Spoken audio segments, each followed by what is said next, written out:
Boa noite, pessoal. Eu vou fazer o seguinte dessa vez. Eu vou passar a palavra diretamente para o meu camarada, meu irmão, Jorge Vasconcelos. E poderia também passar para a Mariana Pimentel. Embora oficialmente a professora da casa seja a Mariana, o Jorge é uma pessoa da casa também, evidentemente. Né? Enfim, e ele vai fazer as apresentações e as honras da casa, né? Eu acho que só diria que é um debate, um agenciamento, um afeto que não poderia faltar nesse evento. Vamos lá. Olá, boa noite. Com grande alegria, prazer. Aqui estamos, né? Eu e a Mariana Pimentel, minha amiga, companheira, esposa, parceira da vida, no pensamento e em tudo. Essa simbiose disruptiva, brincando, né? Então, a gente, quando o Gueron nos convidou, eu sou assim, uma espécie de membro honorário do GT, né? Eu nunca saí do GT, mas eu tenho poucas possibilidades de participar hoje, porque dado uma migração diária, trabalhando mais com arte contemporânea, cinema expandido e outras práticas, mas continuando firme e forte na filosofia com meus amigos, né? No pensamento e na vida. Então eu e Mariana, a gente está lançando esse ano esse livro, né, que está aqui, né, que a gente está fazendo também, essa mesa também é um lançamento, coletivo 21 de maio, Arte e Lutas Minoritárias, e a gente vai falar um pouco para vocês sobre isso, conversar um pouco, a nossa situação tem fora de conversa, e para isso a gente convidamos, intimamos, duas grandes alianças, duas grandes confluências, né? O meu queridíssimo Zé Cavanjara,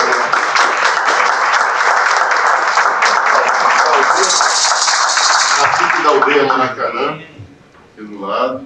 A companheira Potira está conosco aqui também.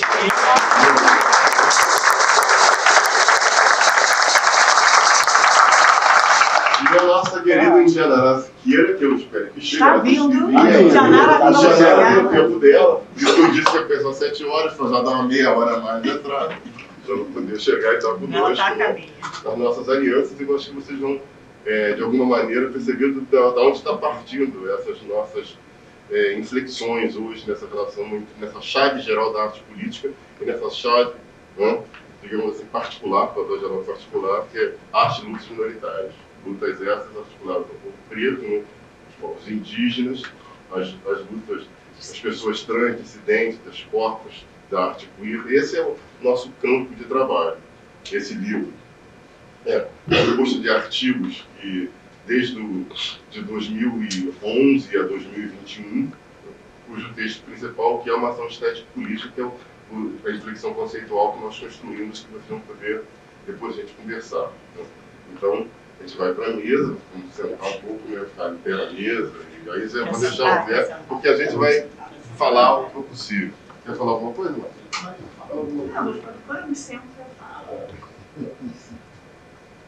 Então, se quiser aí, não se comporta. Se você quiser, o que você prefere? Se você tem que chegar, você no canto, já fico aqui. Então tá, boa noite a todos. Acho que antes um pouco da gente, que eu acho que na verdade a gente vai fazer uma fala aqui mais em torno principalmente do texto, né, do Contra-Manifesto, que é o texto de fato que situa, né, e estabelece a nossa perspectiva, né, tanto de pesquisa, né, mas principalmente de prática teórico-ativista, tanto na universidade, quanto no campo da arte, quanto na sociedade. E por isso que a gente achou fundamental, nesse evento, que a nossa fala estivesse articulada, atravessada, se fizesse em conjunto, né, com duas figuras que representam, né, essa grande virada, né, que a gente chama de virada minoritária, giro minoritário, né, na segunda parte, né, a partir de 2010, né, e essa virada do giro minoritário é exatamente o que torna possível que esses ativismos aos quais a gente vai fazer referência aqui, de fato, coloquem um problema estético, político, né, que não só afeta diretamente os modos de vida né, na nossa sociedade, como também, nós somos 2 professores do campo da arte, produzem, né, tensões e viradas dentro do próprio campo da arte, inclusive pondo em questão a noção de arte ocidental, né, essa noção que sempre orientou, né, aquilo que a gente entendia como arte, né? Então, o Zé Guajajara é uma liderança da Aldeia Maracanã. A Aldeia Maracanã é aqui ao lado, para quem não conhece, aqui no Rio de Janeiro. A Aldeia Maracanã, depois ele vai falar muito melhor do que eu, mas é só para... é um espaço, né, uma encruzilhada, um território fundamental de articulação de todas as lutas, né, e que... onde muitos, inclusive o coletivo Coiote, que foi fundamental para a escrita desse nosso contramanifesto, né, o que é uma ação estético-política, sem a nossa relação, e o anarcofunk, eles estavam ali, né, sendo... Todo mundo que fez luta política minoritária no Rio de Janeiro passou pela Aldeia Maracanã, né, foi atravessado, né, por esse devir indígena, né, que se deu e que se dá ainda ali na Aldeia Maracanã. A Aldeia Maracanã é essa, né, aldeia em contexto urbano, né, e esse lugar de confluência de todas as forças, né, das lutas minoritárias aqui no Rio de Janeiro. E a gente vai estar... E a gente vai, daqui a pouco também vai estar chegando em Indianara Aê, né, que é uma figura também fundamental da Casa NEM. Eu estou aqui só para... Muitas pessoas não são do Rio de Janeiro, então, né, não tem esse Indianaraê, né, que é uma liderança, né, transvestigênero. É uma noção criada, né, proposta por ela, exatamente para não, né, ultrapassar as noções também de travesti, né, e não binária. Ela também vai poder falar isso melhor para vocês. Então, a Casa NEM também é um lugar aqui no Rio de Janeiro fundamental de produção artística, cultural, né, e de pensamento dissidente, não só de gênero, mas pensamento dissidente, porque, né, a dissidência é uma outra forma de compreender exatamente o que é prática cultural, o que é prática artística, né, as relações institucionais. Então, a gente decidiu fazer essa fala em conjunto, porque não faria sentido estar aqui 2 intelectuais universitários, né, mesmo que estejamos aqui num auditório, mas assim, já vou te passar. Mais do que nunca, a gente quer cada vez mais que as nossas falas se façam dessa forma, né? Em aliança, em consonância, em confluência com as lutas que tornam possível isso que a gente pratica como os teóricos ativistas. Tá, deixa eu... Alô? Não, porque eu só queria, antes de passar para o Zé, eu queria também falar um pouco do título daqui do nosso trabalho, né? Porque é curioso, né, por um devir quilomboca, né? E vários amigas, não, você quis falar devir quilombola, porque eu até escrevi um texto sobre devir quilombista, eu escrevo sobre isso, né? Eu falei, não, na verdade, essa noção foi criada a partir da luta, como tudo que a gente tem feito, né, que não é nossa, as noções muitas vezes não são nossas, nós fazemos um processo de articulação, isso, numa luta entre o quilombo e a oca.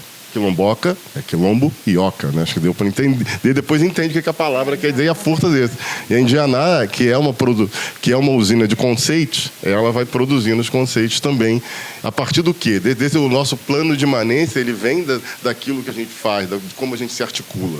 Então, depois de poder, até na hora da conversa, falar um pouco porque a gente chama esse por um devir quilomboca, uma relação entre cuidado e autodefesa.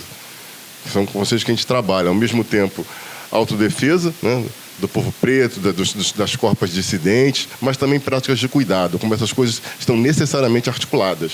E tanto a Aldeia Maracanã, quanto a Casa NEM, a Cozinha NEM, o Prepara NEM, ou seja, a Universidade Pluriétnica, a Aldeia Maracanã, trabalham justamente disso, né, com essa articulação entre cuidado e autodefesa. Então, sabe que nós, né, que trabalhamos, né, perseveramos na filosofia, sabemos bem a importância de produzir noções e conceitos, mas essas noções e conceitos, necessariamente, ela emerge de um plano que é justamente o real, esse campo de força que está aí, né, nas lutas do cotidiano, necessariamente antifascista, antirracista, né, anticapitalista. Então, nossas propostas sempre fazem nesse horizonte, né? Não se trata de um ativismo desprovido de conceito, não se trata de um conceito desprovido de ativismo. Teórico ativista é justamente essa relação entre o outro, essa indiscernibilidade entre a prática política e a prática do pensamento, né? Então, eu vou passar a palavra agora. Você quer falar mais alguma coisa? Não, eu só vou situar também, só no final também, eu quero dizer também um negocinho rapidinho sobre o livro. Eu estou interessado no livro, eu quero que vocês saibam que esse livro, que está sendo oferecido a vocês, ele custa R$40. No lançamento que nós fazemos na Casa NEM, toda a verba do livro foi destinada à Casa NEM. Toda a venda do livro será destinada ao Aldeia Maracanã. Hoje. Então, só para vocês saberem que o dinheiro não entra para os autores. Porque nós não somos autores, né? Esse livro foi escrito através de nós. Então, é uma contribuição, né? Nós temos alguns exemplares para conhecer esse trabalho que espelha muito as nossas práticas de pensamento e de vida. Textos que partem desde trabalho que nós fazíamos em 2011, eu sobre Gordon Matta Clark, ela sobre JR, sempre articulando as práticas ativistas até os trabalhos que nós fazemos e que atravessa. Tem texto comigo com o Guéron, tem texto dela com texto da Mariana com outras articulações. Então, o nosso trabalho é um pouco esse. O coletivo 28 de maio, e o texto explica isso, é justamente essa articulação. Nós nos abrimos para ser atravessado por forças, né, que podem vir de vocês, dos estudantes, de pessoas que atuam, de pessoas que estão nessa seara que nós estamos trilhando. Então, ao final, a gente está aberto aqui para a nossa conversação e passar o livro para vocês. Agora eu vou passar para o Zé. Fica à vontade para falar do que você achar interessante. Então, dá uma situada na galera, Zé. Eu que vou situar. Catu. Zanacaru, Herero Tal, Tentarre. Teri Tuchal, Taqual Maracanã Perraro. Por Imaerri, Língua e Cultura Tupi-Guarani, Cantos Indígenas, Universidade Indígena Taqual Maracanã Perraro. 62 Quaraí Retarreué, Nossa Cacara, Ipucu, Genipapo dos Vieiras, Barra do Corda, Marampanu, Herolete Jorge, Mariana, Heramiripá, Promo EU, Herolete UERJ, Faculdade de Artes, Rio de Janeiro, Perraro. Essa língua é uma língua do povo Tenterrara Guajajara, é a língua materna dos Guajajara, é a minha língua. Por isso que eu comecei me apresentando na minha língua, né? É uma língua do tronco tupi, família tupi-guarani, e não vou traduzir o que eu falei, porque vocês têm que entrar e ingressar no curso de línguas da Universidade Indígena Aldeia Maracanã, Línguas e Cultura Tupi-Guarani. Não tem intérprete, discuti muito lá em outros debates aí, por que não tinha intérpretes tem intérprete para todas as línguas. Essa casa aqui, por exemplo, que eu fugi antes da pandemia, né? Não voltei mais. Fugi de um doutorado aqui mesmo, nesse andar, lá naquele lado de lá do Bloco F. Faculdade de Letras.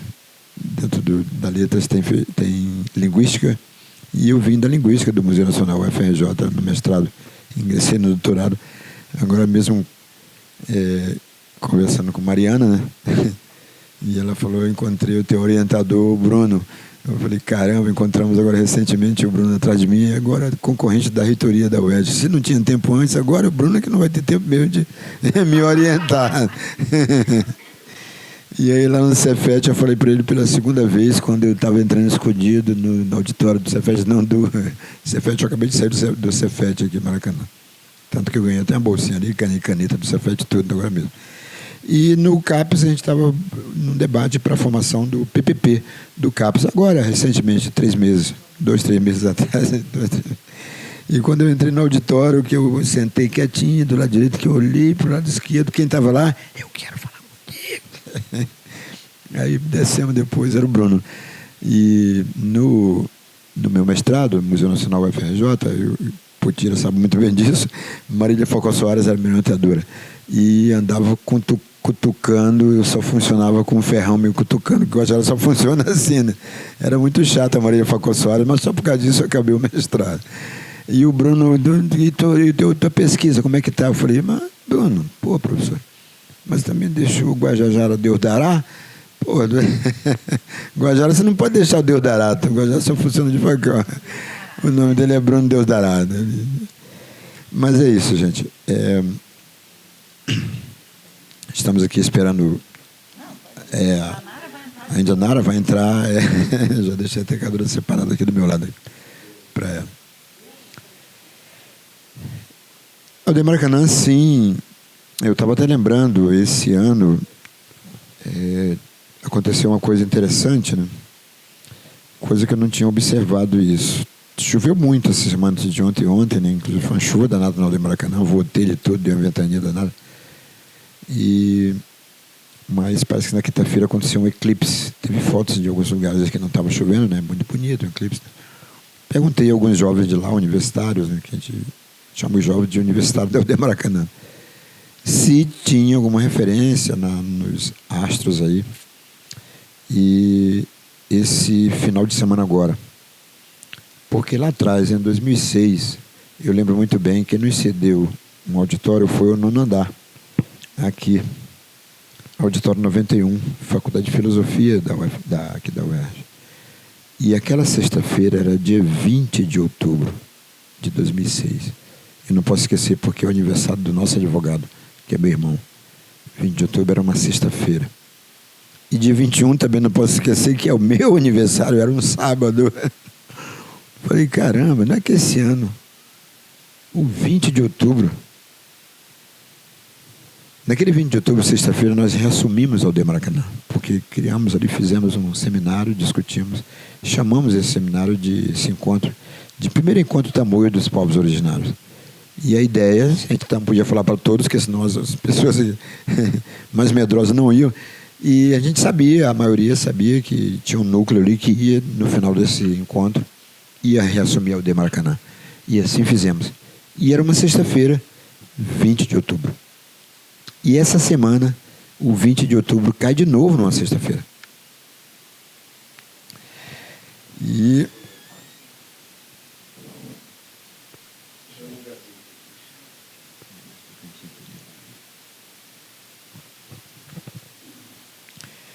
eu estava falando aqui, esperando você chegar.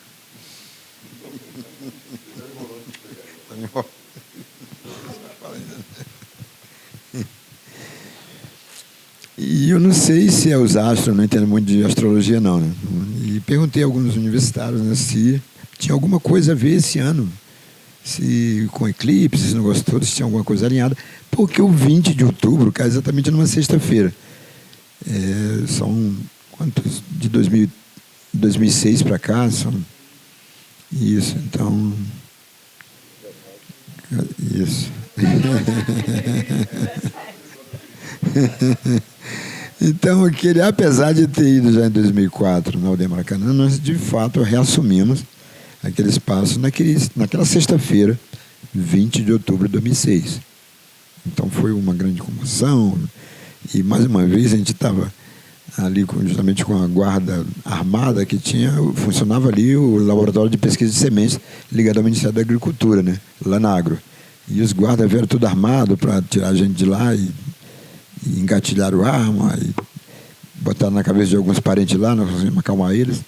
E aí ficamos lá até aquele 2013, né? Quando a gente ficou sabendo em 2012 que ia acontecer no Rio de Janeiro. O Brasil ia sediar 2 mega eventos e aconteceria no Rio de Janeiro e no Maracanã, principalmente. 2014, Copa do Mundo, e 2016, Olimpíadas. Mas, como o Jorge e Mariana aqui falou, né, foi um local de encontro até 2013, né? Porque em 2012 nós ficamos sabendo, e aí o Estado do Rio de Janeiro decreta que a Aldeia Maracanã tinha que sair para abrigar os 2 mega eventos naquele momento. Lá atrás, 2007, eram os Jogos Pan-Americanos, também nós fomos ameaçados, mas não houve aquela retirada tão gentil e educada da parte do Cabral do Estado, como vocês acompanharam, o que aconteceu em 2013. Né? Ali, dos perseguidos, presos em 2013, estavam já ali em 2012, porque já sabia quem teve realmente a coragem de ficar e enfrentar o Estado, porque só ficou realmente ali quem ia enfrentar o Estado mesmo de frente, o Estado pesado, armado. Um certo grupo que se rendeu à pressão do Estado, o Estado plantou indígenas, inclusive dentro da Aldeia Maracanã, para rachar o movimento, e assim aconteceu. Né? A primeira tentativa de retirada foi no dia 12 de janeiro de 2013, quando saiu uma notícia aí dizendo que o Estado ia remover o estádio daqui, Célio de Barros, da pista de corrida, e não era verdade, ali era para a Aldeia Maracanã. Então, secou a Aldeia Maracanã, também numa sexta-feira. A coisa só acontecia às sextas-feiras. Né? E não conseguiram, porque o Estado não estava na posse. O Estado não tinha posse. Quem estava na posse eram nós, indígenas, e mais o Laboratório de Pesquisa de Sementes, através do Ministério da Agricultura, MAPA. Né? Então, quem estava na posse era o MAPA e a Aldeia Maracanã, o indígena da Aldeia Maracanã. Então, naquele hoje eu falei no Cefet, 2 horas antes de estar aqui, um encontro também com o quilombola, Quilombo do Camurim, o pessoal do Camurim, Quilombo mesmo do Camurim. A Dilson, uma das lideranças da Aquilerge, Associação de Quilombolas do Rio de Janeiro, e uma das lideranças do Quilombo do Camurim, ali em Jacarepaguá. Falei sobre isso, né? Sobre quando me fizeram a pergunta sobre a questão do processo Aldeia Maracanã, que é um processo pesado, muito pesado, pesadíssimo. Indinara também já andou um pouco passeando da área do direito, algumas, e sabe o peso que é o processo Aldeia Maracanã. Tanto que falei isso 2 meses atrás. Mariana, quanto tempo nós temos aí? Se deixar eu vou falar a noite toda, não tem nem. Daqui a pouco vou dar uma cutucada aí para dizer, dar uma cutucada aí.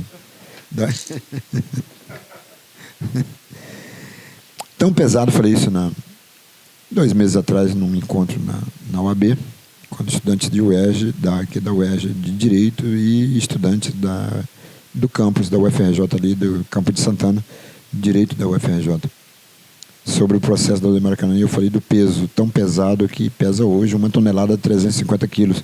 O processo da Aldeia Maracanã, difícil de um juiz, desembargador, o general, coronel, pegar naquele processo e não sentir o peso naquele processo. Porque simplesmente o processo tem 1.350 páginas.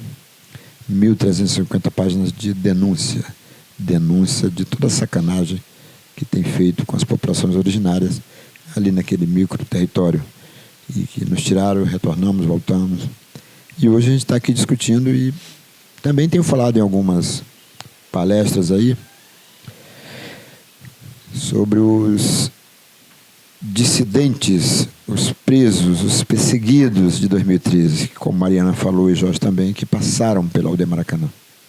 Então nós temos aí, essa semana mesmo nós discutimos com um grupo que foi dos 23. A gente estava discutindo os 43 assassinatos de Huatinapa, que um grupo que veio do México, passou por Tomás Coelho, uma organização nossa ali, o CESAC, vieram na Aldeia Maracanã também, passamos um filme, o Passo da Tartaruga, dos jovens secundaristas que foram assassinados no México. Aí eram 43 jovens assassinados. E naquele momento vários jovens que estavam ali, eram os 23 perseguidos pelo Estado, que foram presos. Então, essa turma que a Mariana falou aqui, jovens idealistas e que iriam defender a Aldeia Maracanã, sofreram muito, foram presos, como eu também, eu fui preso 5 vezes, né? Não fui para Bangu 1, mas fiquei aqui na 18ª, ali na Praça da Bandeira.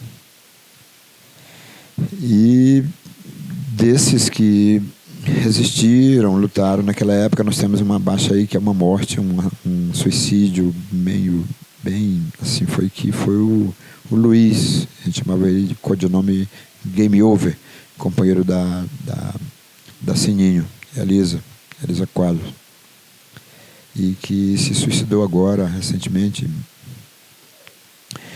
Tivemos o André, né, também perseguido, preso, torturado e condenado, e até hoje é perseguido também, e diversos outros. Nós temos muitos casos de perseguições e torturas. Mas a aldeia Maracanã retorna por diversas vezes, nós fomos retirados. Potira até comenta sobre isso também, a teimosia que é a resistência, né? Tirava, dava porrada, prendia e a gente voltava. Tirava, o Estado tirava, dava porrada, prendia e nós voltávamos de novo. E isso ao longo de 2013, quando aconteceu a última mentira do Cabral, foi ele ter assinado um documento naquele 16 de dezembro, dizendo que não tinha mais indígena nenhum no prédio, no imóvel da aldeia Maracanã. Só tinham policiais e o Estado tinha assumido. Mentira, porque era uma segunda-feira e no dia 17, terça-feira, eu estava em cima daquela árvore defendendo aquele território. Então,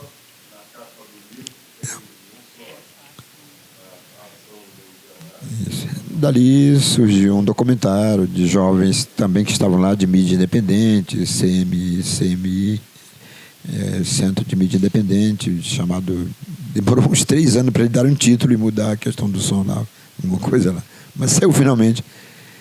Urutau Resistência Maracanã. É um grupo de jovens que estavam lá e que falam um pouco sobre toda essa truculência, essa violência do Estado em relação ao aldeia Maracanã, porque sabia que ali tinham jovens que estavam defendendo aquilo ali, vários outros grupos, as chamadas minorias estavam ali. E as minorias metem um medo danado no Estado, tanto que jogou tão pesado, né? Armado, testou ali por 2 vezes, uma arma que no Brasil nunca foi, arma de guerra mesmo, deve ter vindo lá da parte lá da, não sei de onde estão guerreando por lá, e testaram ali um tal de arma sônica. Até hoje meu ouvido ainda continua assim, deve ter vindo de Israel, daquela área, né? E várias outras armas de guerra foram testadas ali em indígenas e manifestantes, as minorias. Nós tínhamos ali idosos, crianças, tínhamos gestantes, tínhamos mulheres, crianças. E o Estado usou todo esse peso para mostrar o poder sobre as minorias, sobre os indígenas, sobre aquele território, dizendo assim que ali ia cair, ia ser um shopping, estacionamento. E hoje nós temos, eu falei hoje para um grupo de estudantes que estavam pela manhã da UFRJ, o Campus Fundão, de diversos cursos, inclusive Relações Internacionais e Engenharias, sobre esse acontecido, que poucos deles saberam, muitos jovens também, mas falei sobre isso, exatamente sobre isso, repetitivamente, e de quem estava defendendo. Tá. Não, porque tem algo muito incrível que acontece na aldeia Maracanã, que 2 coisas que eu acho que são fundamentais que vocês articularam nessa retomada pós-2013, porque um dos primeiros gestos, quando eles tentaram nessa grande expulsão, foi asfaltar, né, todo aquele terreno. Então, assim, desde essa última retomada, né, desse território, que é um processo de arrancar o asfalto, né, arrancar o asfalto para a terra, né, mas, ao mesmo tempo que isso, há a fundação, né, da Universidade Pluriétnica Aldeia Maracanã. Eu acho que tem uma relação aí direta, né, entre esse arrancar do asfalto, e é muito importante a gente pensar isso, na universidade, nesse lugar que é todo cimentado e todo asfaltado, né, tem estudantes da minha turma de artes que estão exatamente fazendo um levantamento de quantos espaços de terra e planta existe na universidade. Então, assim, um dos gestos, né, e ações mais incríveis, né, que se articulam essa fundação da Universidade Pluriétnica Aldeia Maracanã, é esse arrancar o asfalto, né, e arrancar um asfalto que não é simbólico, né, ele é literal. Se arranca o asfalto, né, e se planta. E eu acho, não sei se você quer. E tem um livro, depois eu posso disponibilizar o PDF, né? Coletivo da Aldeia Maracanã. Isso também é muito importante dizer. Não é um livro com autoria, né? É um livro não tem autoria. São várias mãos, né? Isso é muito importante, que a gente na universidade não consegue escapar da autoria. Inclusive, a gente não queria que nossos nomes estivessem aqui na capa, mas assim, não pode, né? Isso é exigência editorial, mas assim, esse livro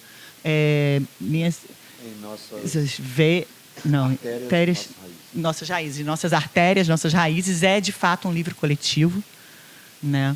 E onde essa questão do asfalto e da fundação da Universidade Politécnica da Maracanã estão ali, né? Ele está em PDF também, para depois, quem quiser. Então, não sei se você quiser... eu acho que é tão fundamental isso. Hoje mesmo eu falei em 2 momentos. Primeiro, na parte da manhã, quando os jovens do Fundão, o FRJ, estiveram lá, que perguntaram sobre aquelas ilhas. Então, eles chamaram de ilha, porque já tinha ilhas de falta de asfalto. Todo aldeamento era um grande estacionamento, a partir de 2014, né? Tanto para a Olimpíada, como para a Copa do Mundo, quanto para a Olimpíada. Mas aí, quando nós reassumimos, também foi falado a parte de biologia, o Adilson falou sobre as árvores que foi tirada de uma empresa na época lá, árvores centenárias do Quilombo do Camorim, e eu falei das árvores que foram tiradas da Aldeia Maracanã, e o Estado foi julgado e condenado a plantar árvores, mais de 100 árvores,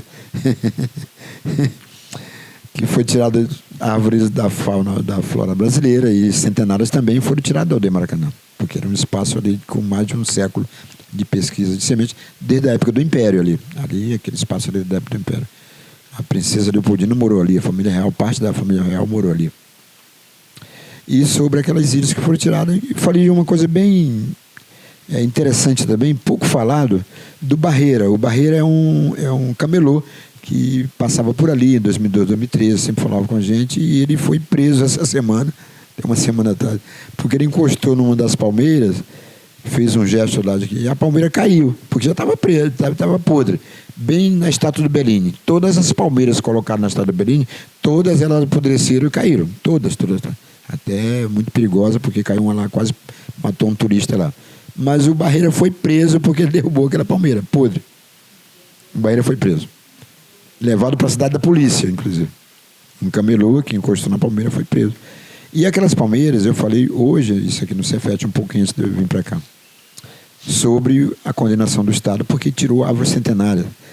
Até lembrando na semana passada, quando alguns biólogos se amarraram na Aldeia Maracanã, não vão tirar, porque a árvore, aqui eles não podem tirar, porque são árvores centenárias.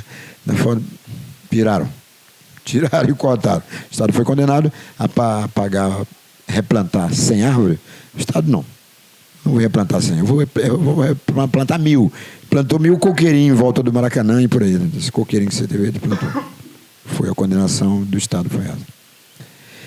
E um deles, agora, o Barreira derrubou e foi preso, porque derrubou. Encostou no coqueirinho que já estava podre, caiu o coqueiro e foi preso por causa disso. Para a cidade da polícia, inclusive. Depois multaram ele, deram condenação à multa dele. Mas é isso, a resistência ao Maracanã. Também lembrei daquelas ilhas, quando me perguntaram, e Mariana Bonito, a professora Regina, fez um documentário lá, um pouquinho atrás, 2 anos atrás, e chamou de Tecorral Brasil. Era o mapa do Brasil, retirado ali, com todos os estados ali. Ficou uma ilha ali, botamos até um marco temporal ali, na época estava se conversando, nem se falava em marco temporal ainda, a gente já tinha colocado ali já uma pedra bem no meio do mapa do Brasil, retirado ali.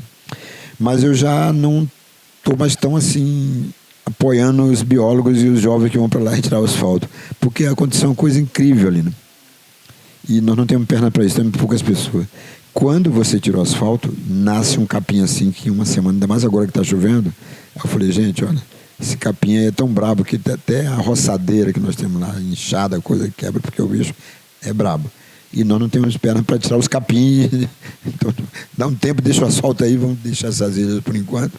Vamos replantar alguns canteiros, algumas composteiras, a gente tira lá, mas é coisa bem menorzinha, para não tirar muito, porque nós não temos pernas para tirar aquele capim. Capim é brabo, inchada mesmo, não tira não, nem foice, né? Cresce muito rápido. E temos outras aves invasoras também, que a partir dali, a joeirana, por exemplo, a leuceme, que é braba. Se deixar ela, só fica ela lá, bonitinho, verdinho e tal, tampou um pouco da visão ali, quem passa lá de fora, mas é cruel. Não deixa outras aves nascer. É isso, resistência ao Maracanã, gente. O tempo, Mariana já está me cutucando, hein? Já? Está me cutucando? Já. Vou deixar aqui agora com a Indianara, passar a palavra para ela aqui, falar da resistência. Você deve ter percebido quando a gente fez o título, né? Quando a gente esse título a partir de uma conversa que a gente teve numa disciplina nossa, e quando você nos contou a história do Quilomboca, né? E nós ficamos encantadíssimos com essa articulação linguística que, na verdade, está no conceito de força enorme, né? Dessa articulação entre os movimentos sociais, né? Eu falei, seria super legal, né, nessa conversa aqui de filósofos, de pessoas interessadas em filosofia, de estudantes, pesquisadores, né, trazer também um debate sobre esse campo, dessa articulação entre arte e ativismo a partir realmente das lutas minoritárias, né, privilegiadamente as lutas, né, que você encampa e o que o Zé encampa. Então, esse é só um mote para você falar o que você quiser, mas assim, sabe, quando que a gente estava muito conversando sobre isso. O que é esse? A gente chama de devir, que é um conceito, né, filosófico, que quer dizer basicamente atravessamento, articulação, né, ultrapassagem, qualquer nome que vocês queiram dar, porque dessa articulação entre o quilombo e a orca, dessa articulação entre os povos que estão aí fazendo a diferença, né? Se você quiser falar um pouco também do seu trabalho, a questão da Casa NEM, fique à vontade.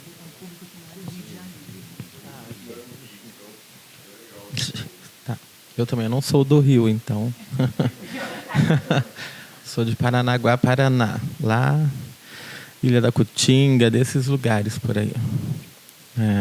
Bom, então, boa noite a todos. Eu sou Indianara Siqueira.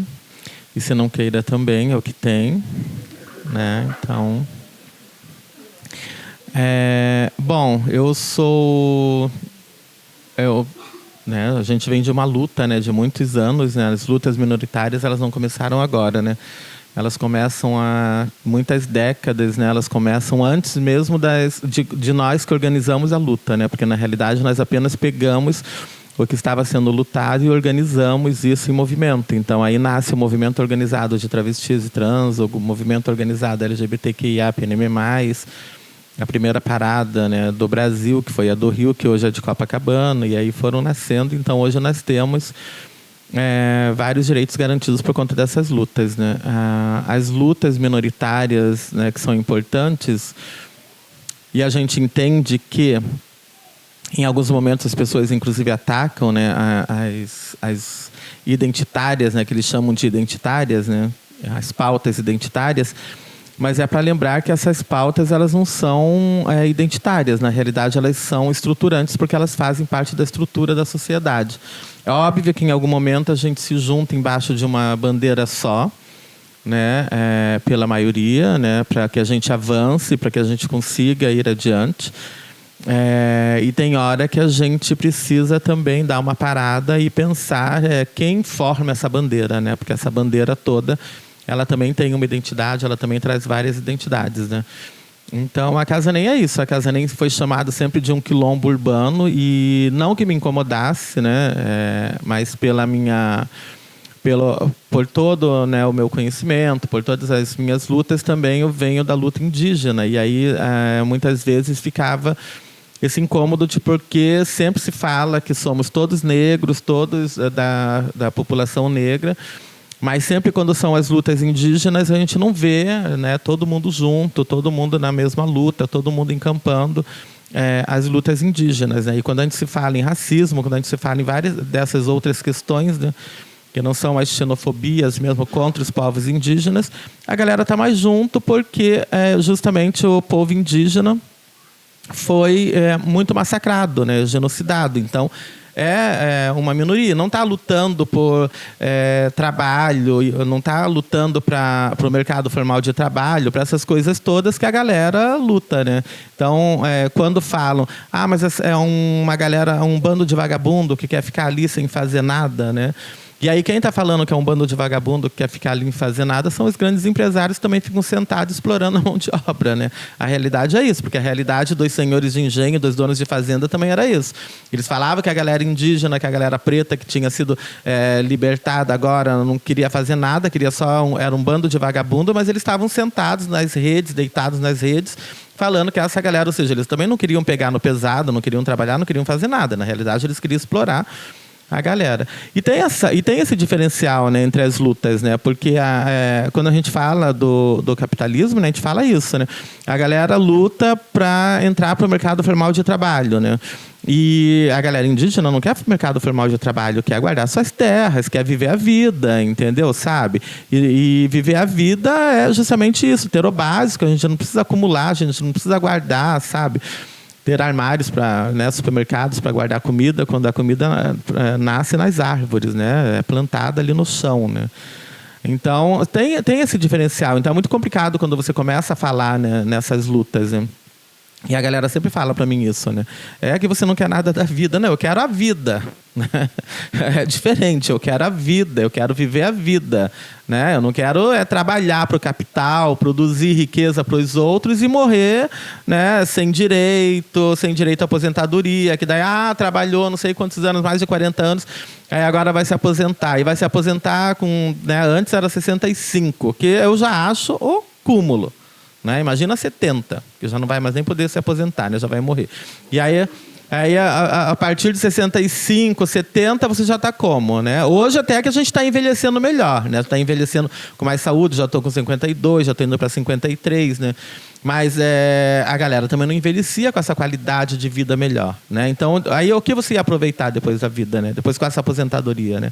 Minha mãe se aposentou e o que ela aproveitou da vida? Né? Então, é complicado essas questões das lutas. Então, quilomboca é isso, né? Unir todas as nossas origens, né? Lembrando quem eram os donos da terra, né? Não esquecendo também quem estava aqui anteriormente, qual é a luta, né, desse povo, né? Então,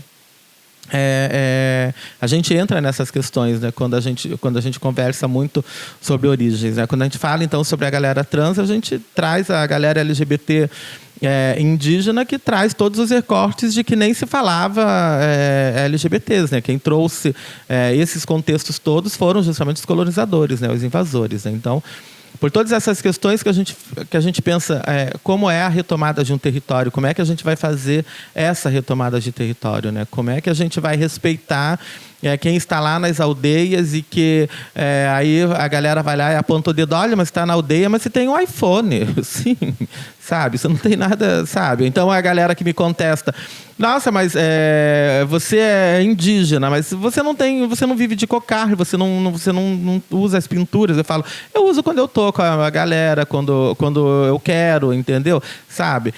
Eu não vi, nem todas as pessoas indígenas vivem de cocar, nem todas as pessoas indígenas têm o cabelo preto, têm o rosto todo pintado, sabe?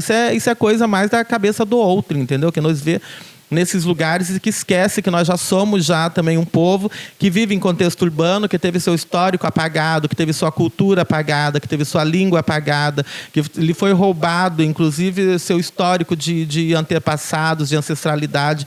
Tudo isso. Então, isso precisa ser levado em contexto. Então, quando se ataca a aldeia Maracanã, quem ataca a aldeia Maracanã, que é sempre o Amorim, sempre esses deputados de direita, né, de extrema direita, são sempre essa galera empresarial. Então, hoje, quando a gente fala em preservar o planeta, por exemplo, não adianta eu parar de usar canudo, não adianta eu parar de usar copos plásticos, usar eu enquanto pessoa, entendeu? Óbvio, cada um faz sua parte. Eu também procuro não usar, procuro usar o máximo de biodegradáveis possíveis, né?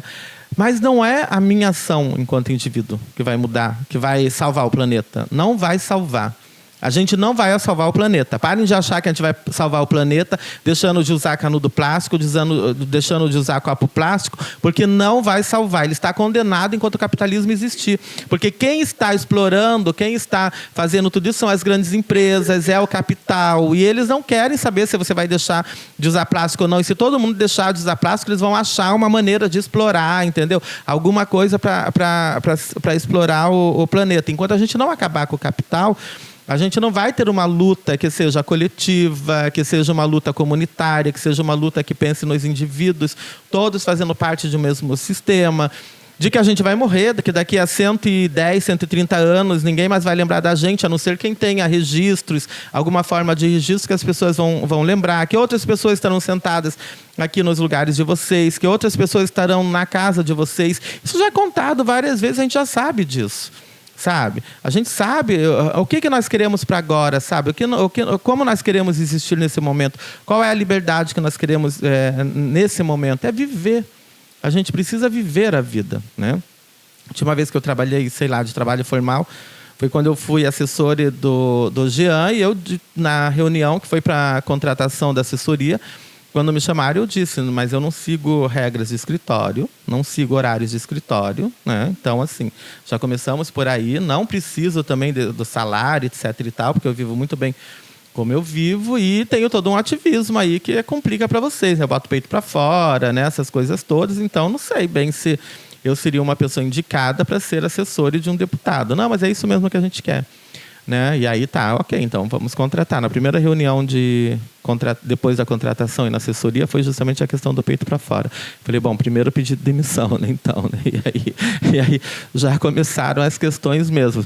Mas assim, fora isso, eu tinha 18, 17 anos a última vez que tive uma carteira assinada, porque eu nunca mais quis. E é algo que não me interessa, mas temos várias outras maneiras de viver a vida, várias outras... Se a gente pega hoje, olha, com a informação que nós temos, né, da tecnologia, veja bem, porque isso não é surreal, né? Porque ficam me falando para tirar as travestis do mercado formal da prostituição e colocá-las no mercado formal de trabalho. O mercado formal de trabalho te paga mais ou menos 5,50 a hora, né? E dá aí uns 40 e pouco, acho que é mais ou menos isso, por dia, né? De 8 horas trabalhadas. Uma chupada de pau mais barata é R$10, 20 minutos. Ah, mas a exploração, a violência contra as mulheres, etc. e tal. Ué, mas se nós temos prostitutas assassinadas, essas prostitutas elas são assassinadas por feminicídio. Já começamos por aí. É uma questão de gênero. Elas não são assassinadas porque estavam se prostituindo. Até tem. E não estou falando que não tem violência nem assassinato na prostituição. Mas se nós pegamos que o Brasil é o 5º país do mundo em violência contra as mulheres, nós temos mais de 6 mil que, ao romperem com as relações, né, abusivas que tinham com seus parceiros, são assassinadas.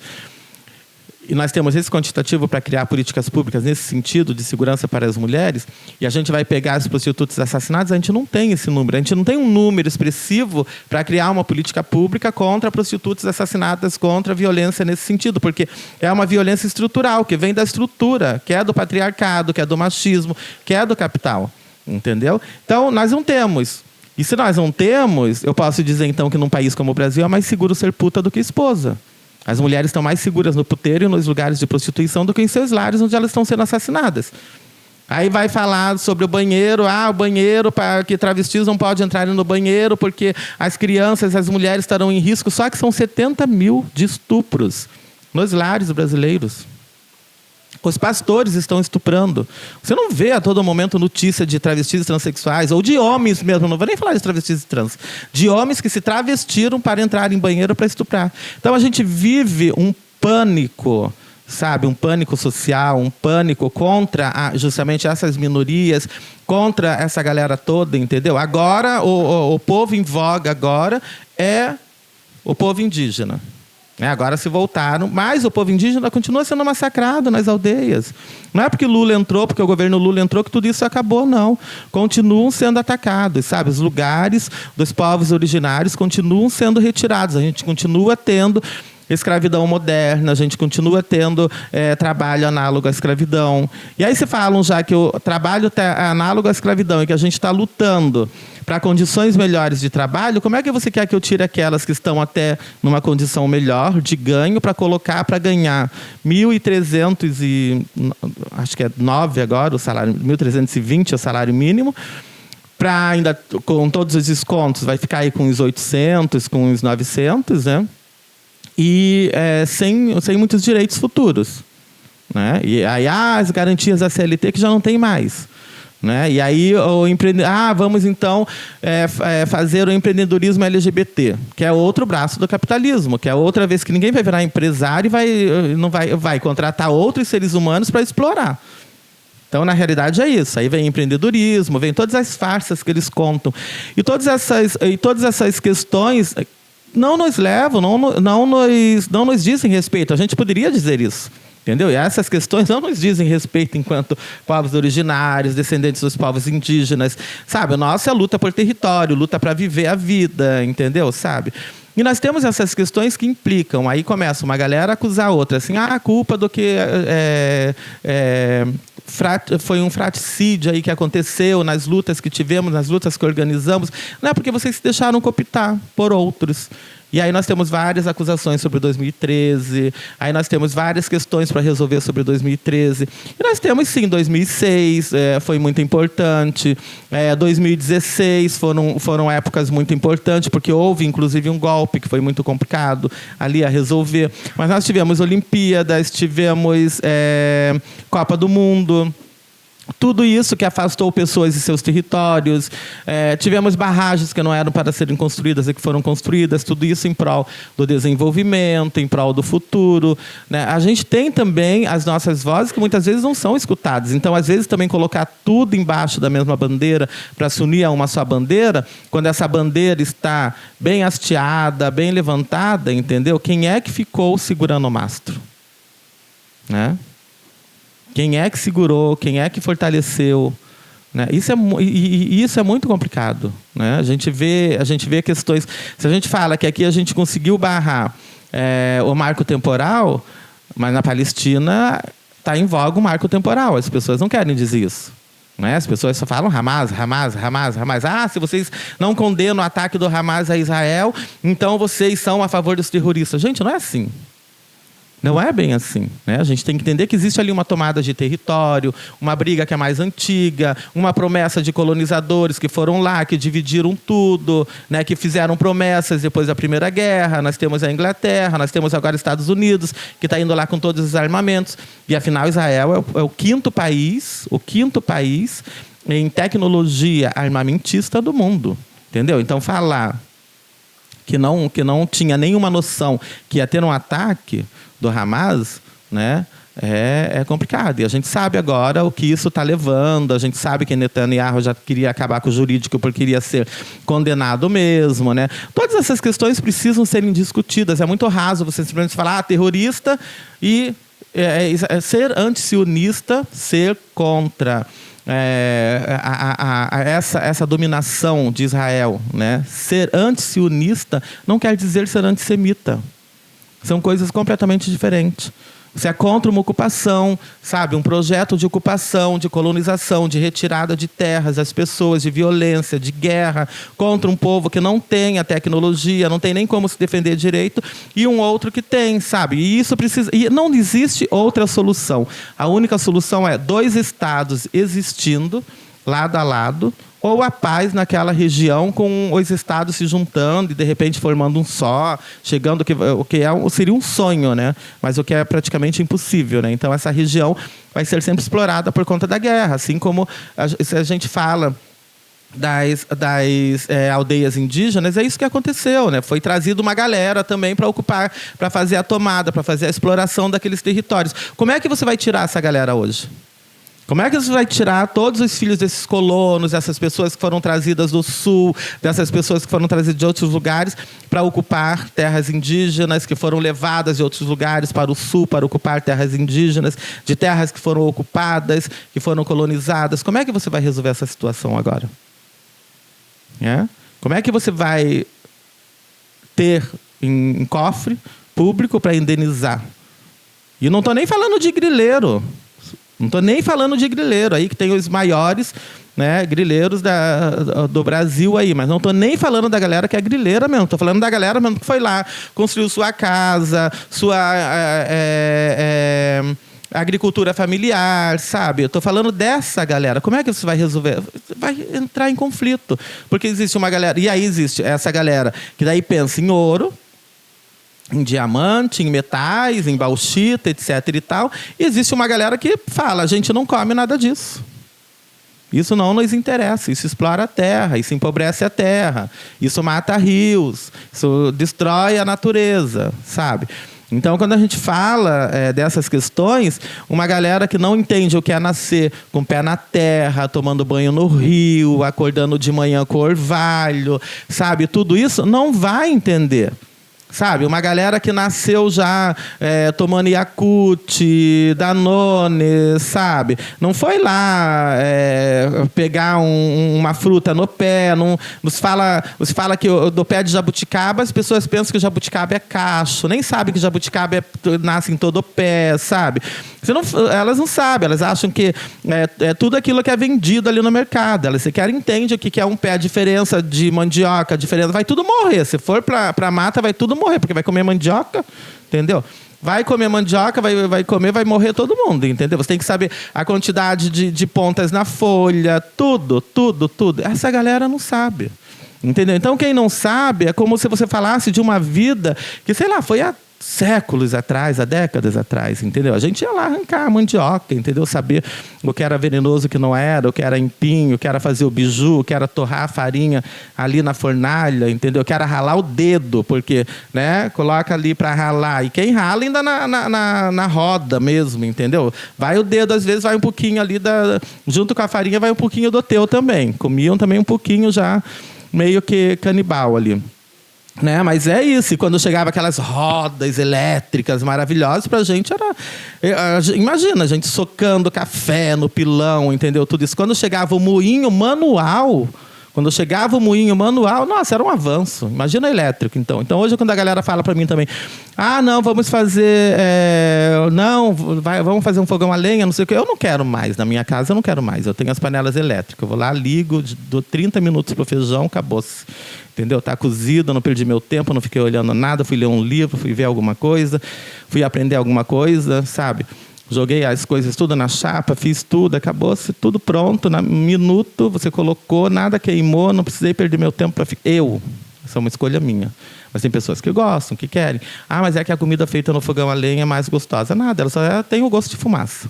Se você deixar cozinhando ao mesmo tempo no elétrico, vai ser gostoso, vai ficar também bem molinho, etc. e tal. Mas no fogão a lenha tem aquele defumado, aquele gostinho que diferencia, entendeu? Mas aí você vai lá, compra uma fumaça também. Hoje eles compram a fumaça lá no supermercado, jogam, entendeu? E fica quase a mesma coisa.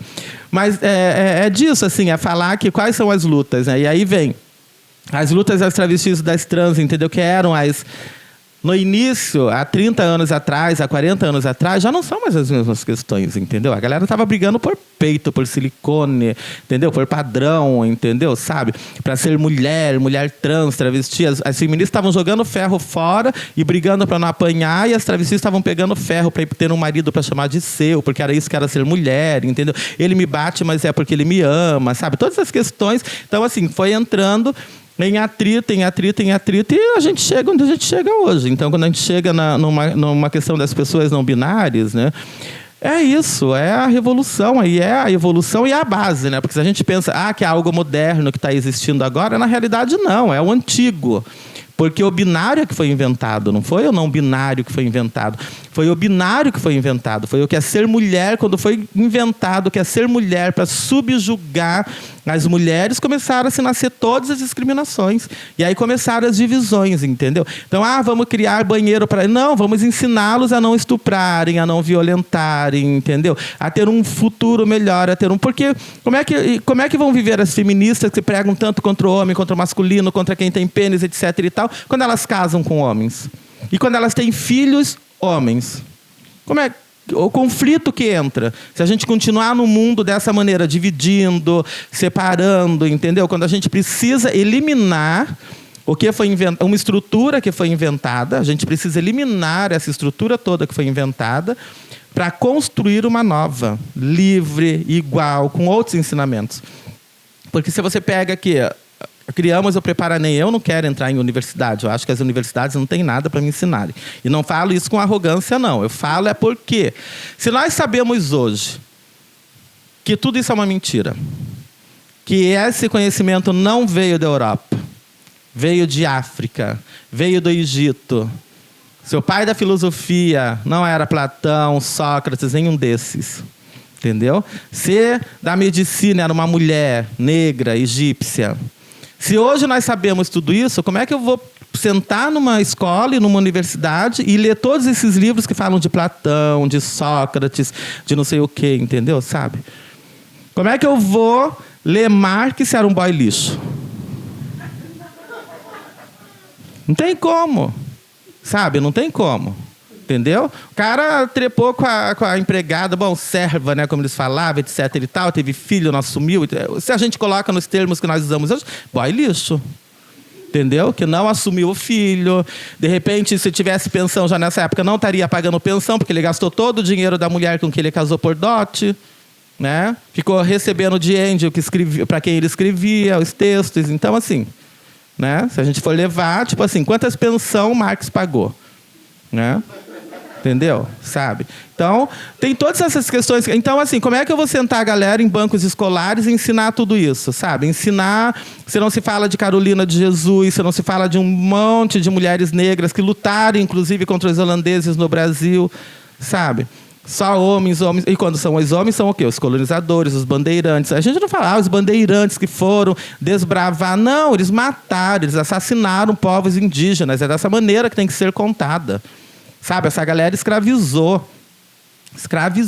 Ah, mas na África eles brigavam entre eles, eles escravizavam. Não usem essas questões, sabe? Não é essa questão aqui jogada. Sabe, o quanto esse comércio todo foi produzido por essa galera toda, entendeu? O quanto esse sofrimento todo foi feito por essa galera toda. Então, hoje, quando a gente fala, se a gente fala hoje que estão separando o banheiro por conta de travestis e transexuais, se você pega pouco tempo atrás, eram entre mulheres pretas e mulheres brancas. Mulheres pretas não podiam usar o banheiro que mulheres... Pessoas pretas não podiam caminhar na mesma calçada que pessoas brancas. Né? Então, se você pega a divisão e você tira pessoas pretas hoje, você coloca pessoas trans, é o mesmo apartheid que você está tendo. Entendeu? Não é diferente do que está acontecendo em Israel e na faixa de Gaza. Se a gente muda de contexto e se a gente muda, sabe,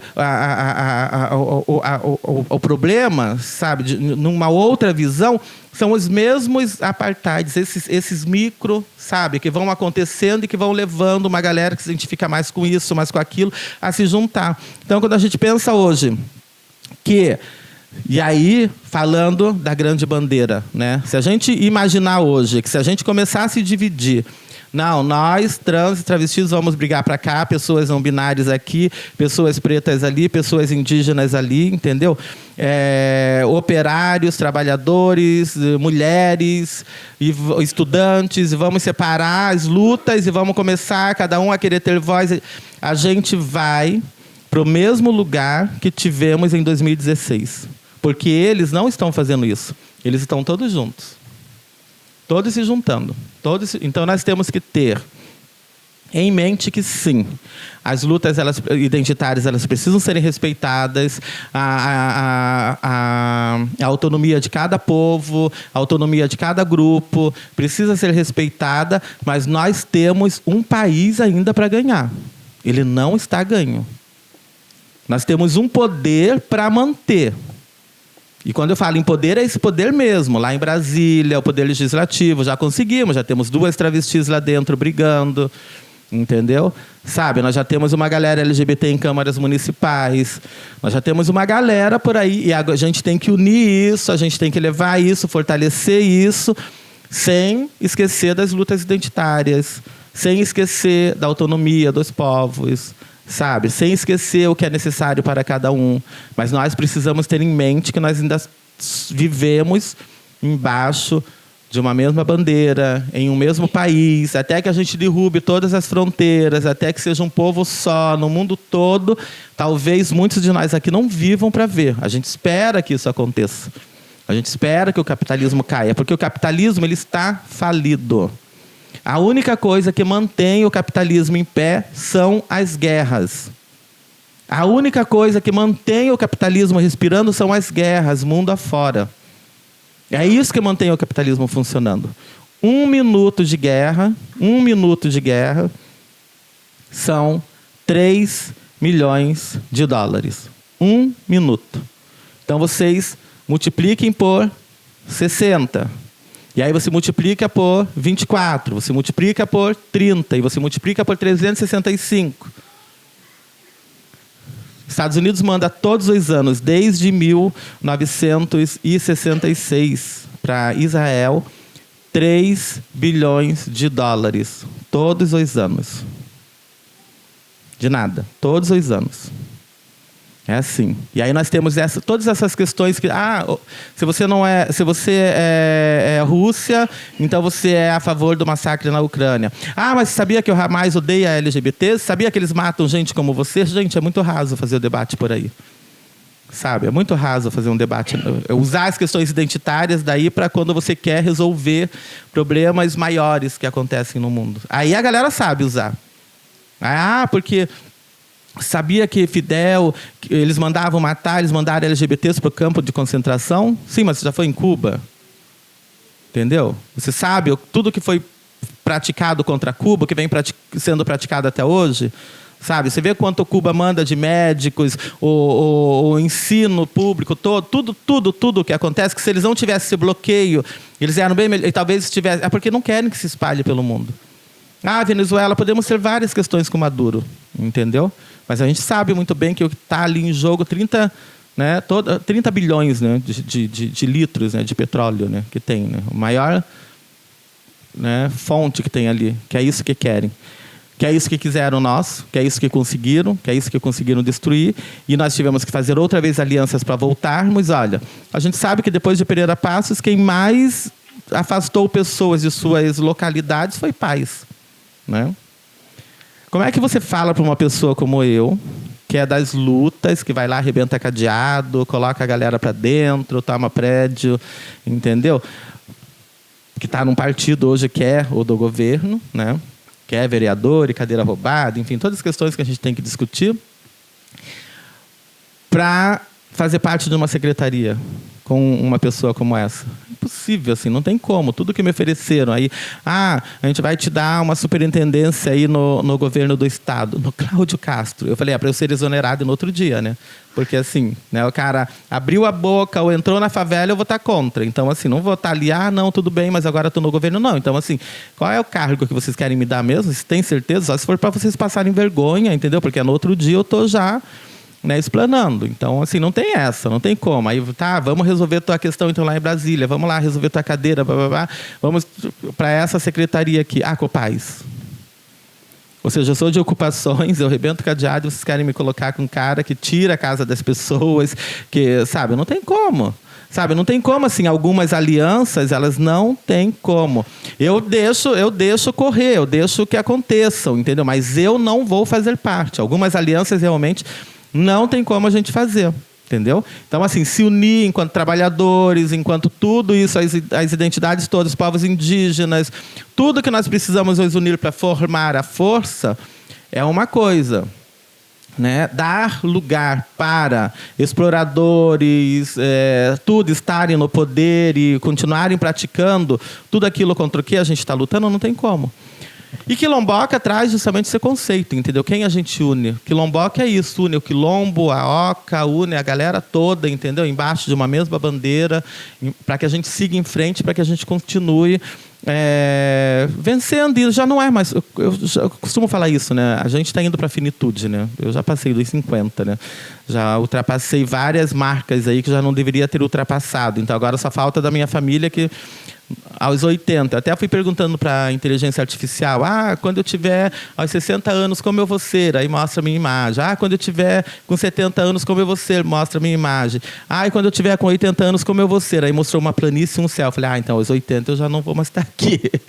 já não mostrou mais eu. Então eu já vou fazer parte de tudo isso. Então eu falei, bom, então eu tenho que me garantir até aos 80. Então já estou com 53, mais 27 por aí. O que eu quero desses 27 anos? Eu quero entrar para um mercado formal de trabalho, trabalhar agora até os 80? Ou eu quero continuar aproveitando a vida como...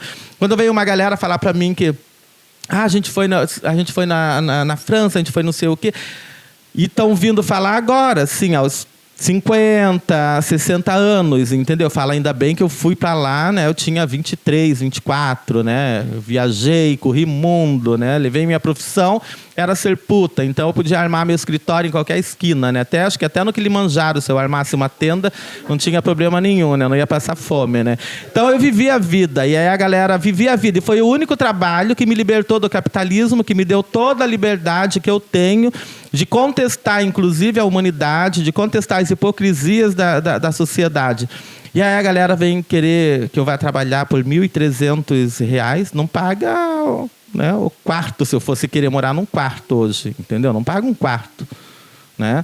Então, assim, o que nós queremos, né? E como nós queremos viver, o que nós queremos, sabe, da vida, o que nós queremos para o futuro. Nós queremos que essas crianças que estão, sabe, aqui, daqui a algum tempo sejam fechadas em escritório, trabalhando, etc., que elas estejam à beira de lago, vivendo. A gente está lutando já, não é mais pelas 6 horas, já é por 4 horas, entendeu? É por 5 dias só trabalhado, sabe? É para que as pessoas trabalhem cada vez menos. Já tem um movimento anti-working, sabe? Inclusive, já tem vários movimentos que vão nesse sentido, entendeu? Então, não se enganem com o empreendedorismo, que empreendedorismo vai salvar a galera LGBT da fome, da miséria, que empreendedorismo é mais um braço do capitalismo para explorar, entendeu? Sabe, vamos falar em cooperativas, vamos falar em comunitário, entendeu? Vamos falar em respeitar o espaço de cada um e vamos falar no valor do trabalho de cada um, sabe? No básico e no necessário para comer. Entendeu? Acho que é isso que nós precisamos pensar. É esse futuro que a gente precisa pensar, sabe? É um futuro mais quilomboca, sabe? E menos casa, sabe? É um futuro mais oca, mais quilombo, sabe? Mais pé no chão, sabe? Menos pé no asfalto, entendeu? Sabe? Então, acho que é esse futuro que nós precisamos pensar para que essas crianças possam ver árvores, possam ver vários animais, possam escutar o canto de um passarinho, possam escutar o barulho de uma cachoeira correndo sem medo que isso corroa a sua pele, sabe? Sem medo de tomar água de uma fonte que pode estar envenenada. É esse futuro que a gente quer. E é um futuro que já não será mais nosso, né? Já é para outras pessoas, mas a gente precisa pensar. E aí eu sou ateísta, né? Então, acredito que morreu, a energia fica por aí, ou vai para algum outro lugar, de repente Plutão, né? Alguns outros lugares por aí. Mas, né, vai que tem uma reencarnação, né? Então, é bom. Vai que, né? Então, né, tu precisa também, né, pensar, né? Então, mesmo que eu não tenha a consciência de que já estive aqui, não quero voltar numa merda de mundo também, entendeu? Então, né, vai que, né? Então, nunca né? A gente nunca diz não para tudo, mas eu penso assim, morreu. A gente vai, né, vai para outros espaços, de repente, né, para plantas, algumas coisas. Eu, inclusive, costumo falar para a galera, né? Quando eu morrer, eu quero ser envelopado. Agora tem uma forma de enterrar que você envelopa, planta uma árvore em cima, a árvore se alimenta de você e pronto, fica ali. Eu falei que eu quero que plantem uma jaqueira, né? Porque a jaca é grande, um monte de gente come uma jaca, um monte de gente me comendo depois de morto. Então, que maravilha, né? Ainda estou alimentando o planeta. Pois é. Mas é isso, gente. Acho que a gente riu um pouco, mas as coisas são sérias. A gente sabe que a gente está, assim, em momentos críticos para a humanidade. A gente precisa também saber ser críticos nesse momento, porque a gente está, assim, eles têm poderes para acabar com o planeta, né, para acabar com a humanidade, e isso é muito sério. A gente precisa pensar muito nisso, né? Não é uma questão de escolher um lado, não é uma questão de ser Hamas, de ser Israel, de ser Palestina, de ser Rússia, de ser Ucrânia. É uma questão de ser humano, sabe? É uma questão de ser gente. Sabe? É uma questão de proteger a vida, é uma questão de defender a vida, de defender pessoas, sabe? Não é uma questão de matar por terra, não é uma questão de destruir por terra, é uma questão de proteger a terra das pessoas e proteger a comunidade mundial como um todo. Eu acho que nós precisamos pensar em nós como um todo, sem nacionalidade, sem espaços divididos. Nós precisamos primeiro pensar em nós como um todo. O que acontece a um afeta o outro, direta ou indiretamente. É assim que nós precisamos pensar o mundo. Ok? Obrigado.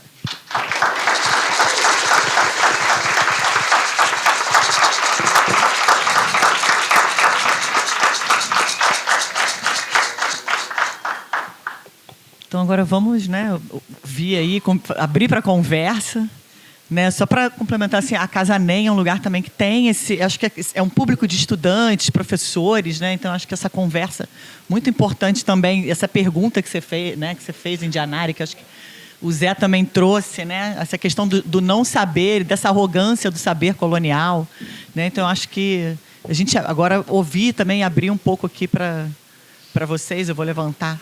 Tem muita gente aqui também, né, que trabalha nessa articulação com outros saberes e outros modos de, né? Acho que ou não, eu acho que também tem gente. Tudo bom.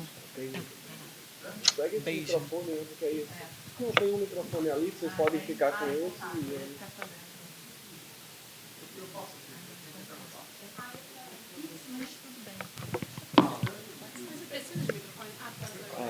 Obrigada. Boa noite. Eu sou Carol, sou aluna daqui, sou doutoranda com a Mariana. Sou cria também daqui da UERJ, da graduação. E sou cria do Complexo do Alemão. Na verdade, eu sou cria do Complexo do Alemão, né? Não da UERJ. E vocês rememoraram aí, né, 2013, e no Complexo do Alemão, para a gente, foram anos duros, né, anteriores, inclusive, a 2013. 2010 foi a primeira tentativa de ocupação militar no Complexo do Alemão. Frustrada para o Estado, mas para a gente foi saldo, né, negativo. E, novamente, 2012, a ocupação militar no Alemão, né, cravando a bandeira lá em cima do morro de onde eu sou cria. E como, né, o dever colonial, né, chegar, invadir, matar e cravar sua bandeira. E agora, né, nesse tempo espiralar doido, né, a gente se vê aqui alguns anos depois, 10 anos depois, vivendo as forças nacionais chegando novamente nos CPX, né, esse CPX que está estampado nos bonés por aí, que está aí todo mundo, né, todo mundo não, mas assim, uma galera colocando um CPX na cabeça sem saber o que é viver, morar lá e sofrer o que acontece conosco. E aí a Força Nacional, né, a gente vê novamente o governo chegando com força militar para invadir o nosso território e da forma mais cruel nessa guerra colonial que a gente está condenado. E aí eu faço parte de um coletivo há muitos anos que é o Ocupa Alemão, que nasce da morte, né? Nasce da morte de um menino chamado Mário Lucas, lá em 2012. E a gente criou um movimento cultural dentro do complexo. Muitos anos depois, a gente criou uma escola quilombista, que é o que hoje nos move e é onde a gente entrega as nossas forças diárias, cotidianas, acreditando que o cuidado e a autodefesa estejam centradas mesmo numa casa, né? A Casa NEM, né? A casa que é uma escola quilombista, esse território faz todo sentido participando desse lugar aqui. E lembrando, né, essa luta desses últimos 10 anos para nós, dentro do nosso território, como foi. E mesmo rindo, mesmo com muito humor, a gente sabe o quanto que a gente sofre, sabe o quanto que a gente ainda assim resiste com tudo aquilo que a gente contracoloniza todos os dias. E aí, a questão para vocês é uma questão, na verdade, que é o que eu me pergunto todos os dias, né? Quais as estratégias ou táticas que a gente tenha em mãos possíveis para fazer diálogos possíveis com, eu nem sei se com o governo dá, mas com aquilo que é a nossa função. Cada um com a sua função. Eu acho que eu tenho uma função dentro da minha comunidade, dentro da central, dentro da minha comunidade, dentro da escola quilombista. Cada um de nós aqui tem uma função dentro dos seus espaços comunitários, sejam lá sejam lá quais forem. Mas quais estratégias políticas que a gente tem com força o suficiente para deter, por exemplo, um número hoje que está estampado nos jornais, que é 83% das casas do Complexo do Alemão sofrem insegurança alimentar. Nós vivemos aí uma ocupação novamente, 10 anos depois de uma ocupação num CPX que é da Maré. Não é no Alemão, onde a gente também sofre, mas na Maré está bizarro, está, né, uma guerra escrota. Então, que estratégias a gente tem para além daquilo que a gente já faz todos os dias, que é se manter vivo? Então, jogo para vocês aí, dentro dessa linha de cuidado de autodefesa, né, de maternar o nosso território, de cuidar daquilo que é nosso, de cuidar das nossas crianças, dos nossos velhos, e fazer com que a gente sobreviva ainda mais, talvez chegue aos 80, não sei, mas quais as condições que a gente tem hoje enquanto função comunitária é possível para responder com vida à guerra que está imposto para nós?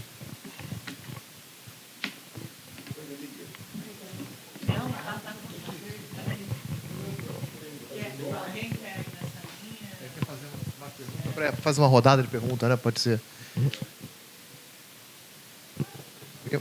Tá.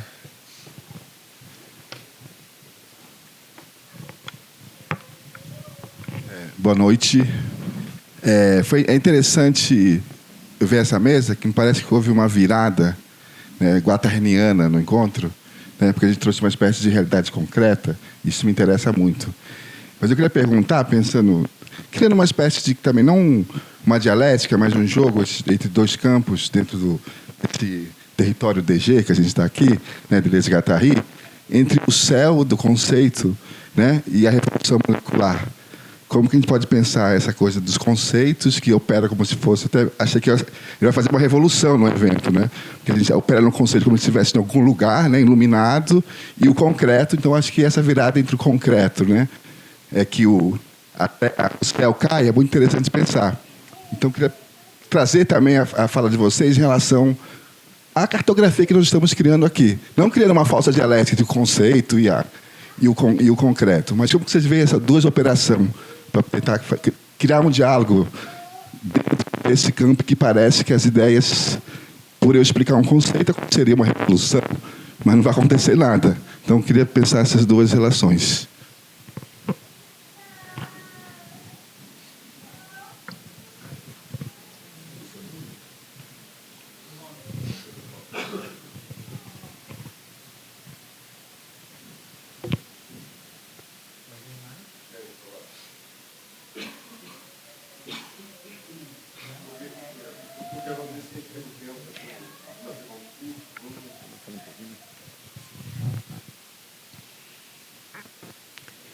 Pois é, Carol.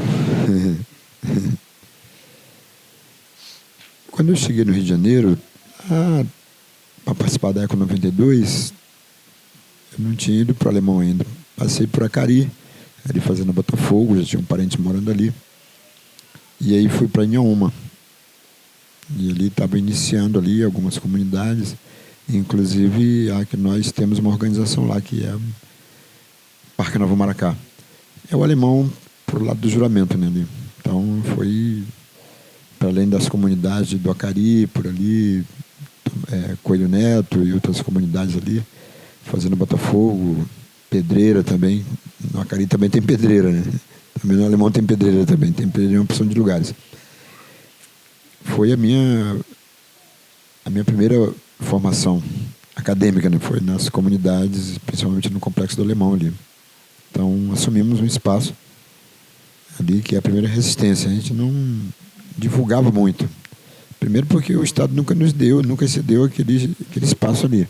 É uma subestação de energia elétrica do metrô que tem em cada duas estações das subestações do metrô, sentido Pavuna, tem uma subestação que seria para alimentar a elétrica do metrô. Não funcionou, e não é da minha época, mas eu cheguei depois e assumimos um desses espaços ali em Tomás Coelho. E para entregar para a comunidade também, para trabalhar a questão indígena, coisa que era de se espantar. Como é que se fala de indígena nos complexos do Alemão, por exemplo? É inconceptível. Mas foi aí, Carol, que nós começamos a desenvolver esse despertar da cultura aqui no Rio de Janeiro.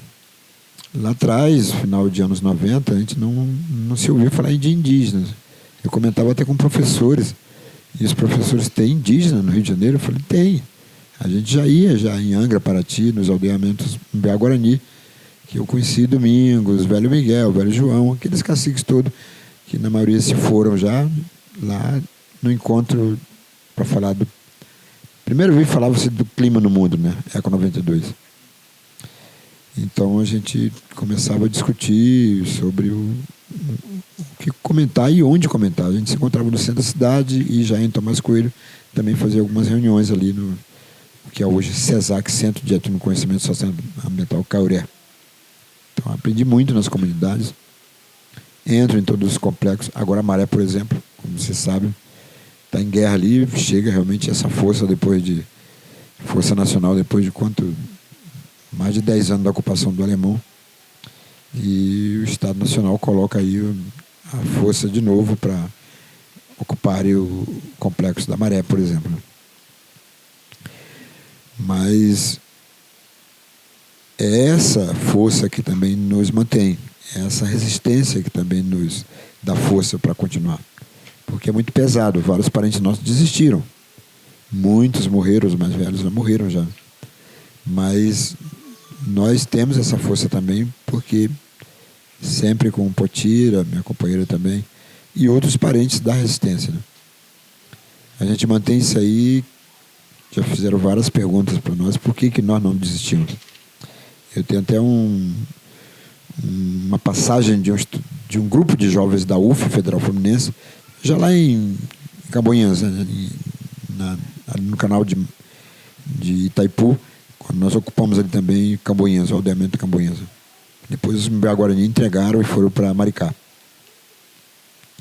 E alguns jovens nos perguntaram, né, porque já conhecia a nossa luta. Estava eu, o Potira, o Arão e outros indígenas, lá com o Chico, ali em Cambuci, Chico Cambuci, ali em Itaipu, ali na praia de Itaipu, eles chamam chamado nem de quilombolas não são, nem de pescadores de beira de praia. São caiçaras, são indígenas, Chico, Cambuci, o pessoal dele dos pescadores. E a gente se encontrava um belo dia, assando um peixe ali, comendo peixe lá com o Chico e o Cambuci. Esse grupo de jovens me fez uma pergunta para mim e para o Arão, que já conhecia a nossa luta, desde Tomás Coelho, Alemão, a luta para levar o movimento indígena, sustentar. E ele me fez essa pergunta para mim, para o advogado que a gente estava junto, né? Por que a gente não desiste? Alguns já tinham desistido e nós continuamos na luta. Aí eu respondi para ele, olha, os europeus invadiram isso aqui de uma forma muito, muito truculenta também. E eles nunca pararam. Esse genocídio está em Brasília agora, hoje, na Caneta Maior em Brasília, que não deixa passar nenhum curso de línguas e cultura tupi-guarani, de nenhuma língua natural, e nem nada, não tem uma matéria sequer nessa temática indígena nas escolas. De todos os níveis, até o curso superior, não tem. E esses caras continuam com esse genocídio sucessivo desde 1500 até hoje. Nunca desistiram. Por que eu vou desistir de lutar? Não vamos desistir. Não desisto. Então é isso. Minha primeira faculdade foi no Complexo do Alemão, e andando por esse complexo, conheço todos eles. Conheço o Complexo da Rocinha, conheço o Complexo da Maré, conheço o Complexo do Juramento, Acari, Manguinhos, Jacarezinho. Vou em todos eles, sem medo nenhum. Vou nas escolas, coloco ainda a minha mochila, vou para as escolas públicas. E essa foi a minha primeira formação. Essa foi a minha primeira formação. Nas comunidades, nas escolas, ensinando línguas, ensinando a cultura para jovens de favela, crianças e comunidades. Pedro Paulo, também, mais ou menos na mesma linha do Pedro Paulo. Não desistimos, Pedro Paulo. Não podemos desistir. Aldeia Maracanã é isso. Vocês, Mariana, Jorge acabou de falar sobre quantos movimentos passaram por ali. As minorias, né? Todas as minorias. E a gente sempre ali. Questionado, a gente é questionado sempre. Nem todo mundo, apesar de que, aliás, também nós somos mais criticados, muito mais criticados pelos próprios parentes, pelos próprios pares, do que pelo Estado. O Estado, quando vem, ele vem pesado. A Indianara falou dessa coisa que é moradora daqui de perto da Tijuca, que nos persegue cotidianamente. E vai lá, ele passa todo dia. Flamenguista, vai assistir o jogo do Flamengo toda vez. Flamenguista. Bolsonaro também é flamenguista. Jorge também é flamenguista.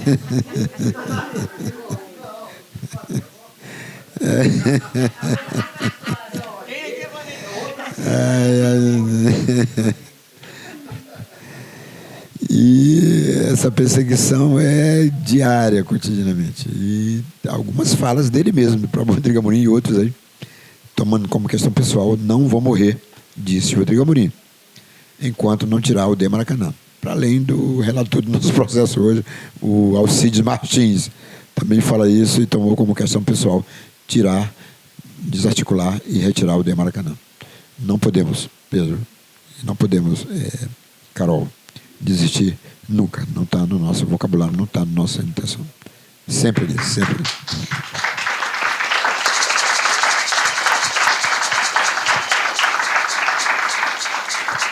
Bom, vou tentar responder rápido, né, porque a gente tem horários, né? Então, e a gente, quando a gente começa, a gente quase não para, porque é o hábito já. Estratégias, né, e alianças, né, Carol? Como é que a gente vai fazer isso, né, para sobreviver, inclusive, em determinados territórios, né?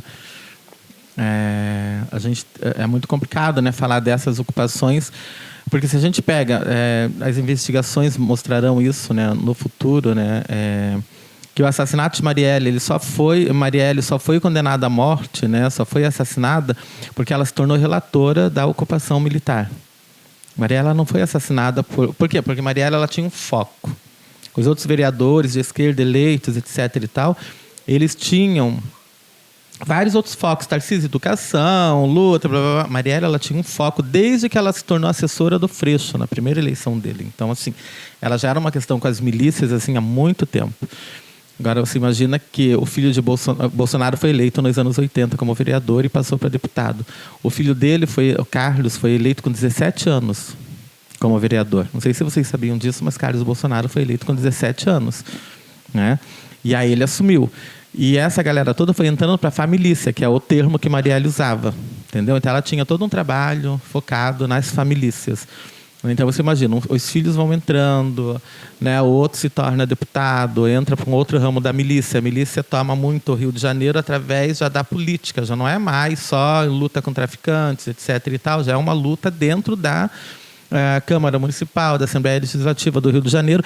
Chegamos em 2008, tem tudo o que aconteceu em 2016, mas existe uma chance real deles ocuparem a presidência da República. E aí existe ali Braga Neto, que a relatora o colocaria em risco. Né? E aí o vice também era militar. Né? O filho ia ser senador. Então, não foi um mandante. Foi decretada a morte e o assassinato de Marielle por vários mandantes. Até que agora, a família Brazão, Pisciani, toda essa galera, a família Brazão já está se movimentando porque as investigações estão chegando, já mandaram recado a Flávio Dino, pedindo para que não incomodem a família deles, para que não coloquem a família, porque vão se voltar contra a família, mas eles estão todos implicados. Não houve um mandante.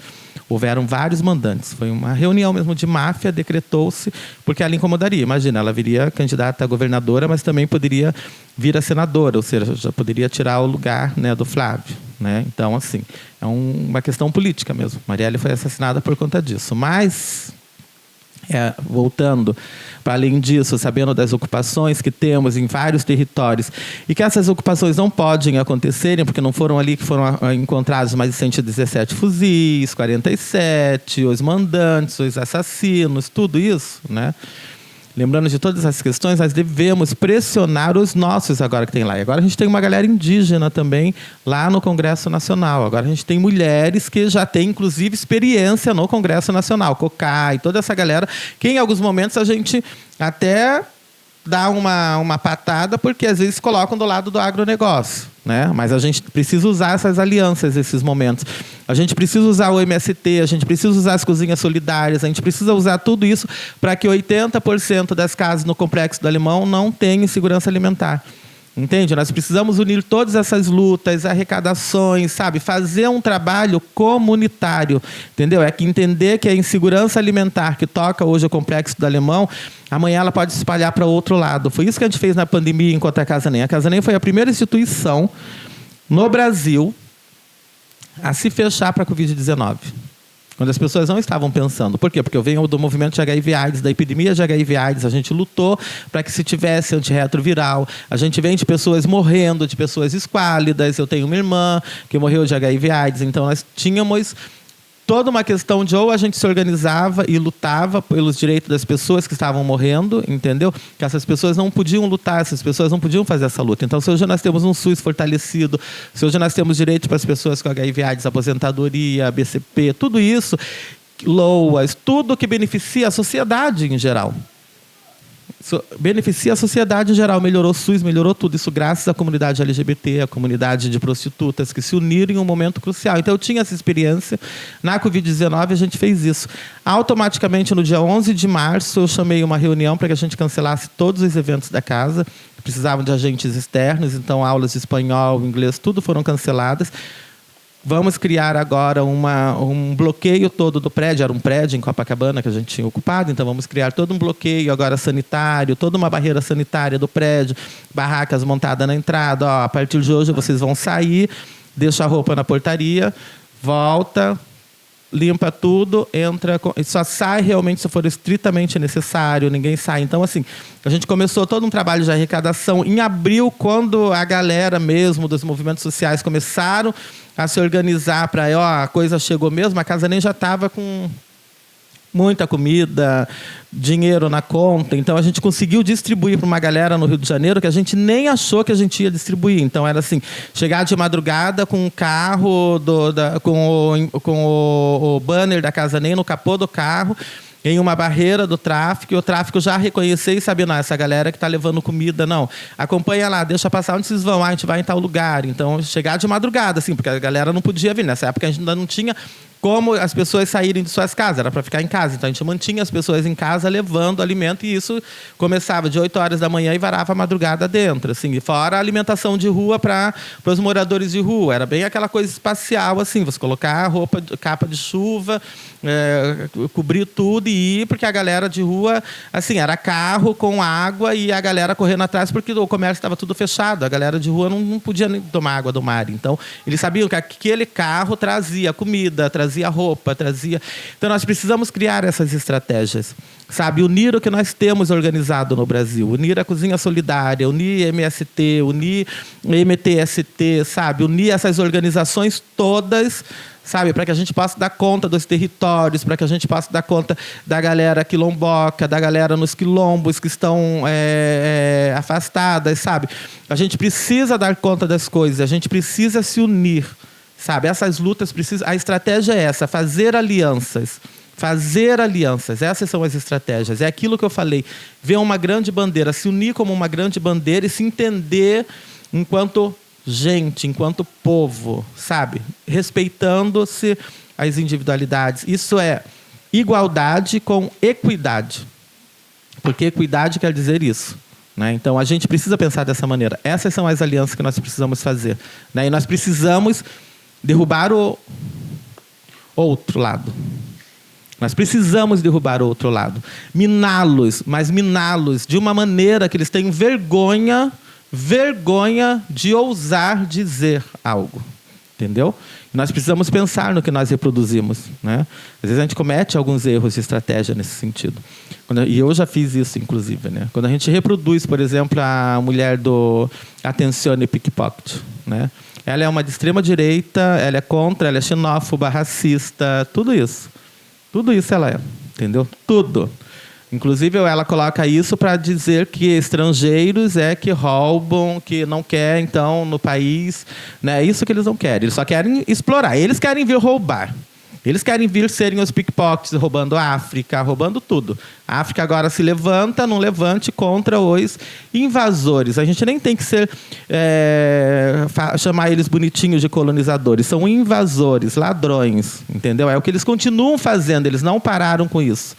Eles não pararam. Eles não pararam de escravizar, não pararam com nada disso. Não pararam de roubar conhecimento, nada disso. Então, nós precisamos fazer uma grande aliança para derrubá-los. A gente precisa aprender a fazer aliança. Entendeu? Então, quando me dizem, a gente vai para uma mesa para expulsar uma mulher que foi transfóbica. Porque ela foi transfóbica e a gente vai fazer uma reunião e o partido vai expulsá-la. Isso num outro partido do qual também depois eu fui expulso. E aí você precisa ir, porque se voltou... Eu falei, não vou. Isso se chama reconhecer que outros erros maiores foram cometidos por outros que não passaram por esse tribunal de exceção. Porque nós vamos colocar ali agora uma mulher lésbica para passar por tudo isso, quando vocês não fizeram outros, sabe? Então isso se chama também aliança, sabe? É entender que em alguns momentos a gente não quer, a gente quer mudar a visão das pessoas, mas também nós não queremos colocar as pessoas num tribunal. Sabe? Então, sempre que fala, mulheres, porque as radifens, porque as SWERF, com as TERFs, ok, mas a minha briga não é com as mulheres. Sabe? Por mais que elas se coloquem do lado do opressor, por mais que elas não entendam, que elas foram socializadas, sabe? A minha briga não é contra as mulheres, a minha briga é contra um sistema, contra uma estrutura.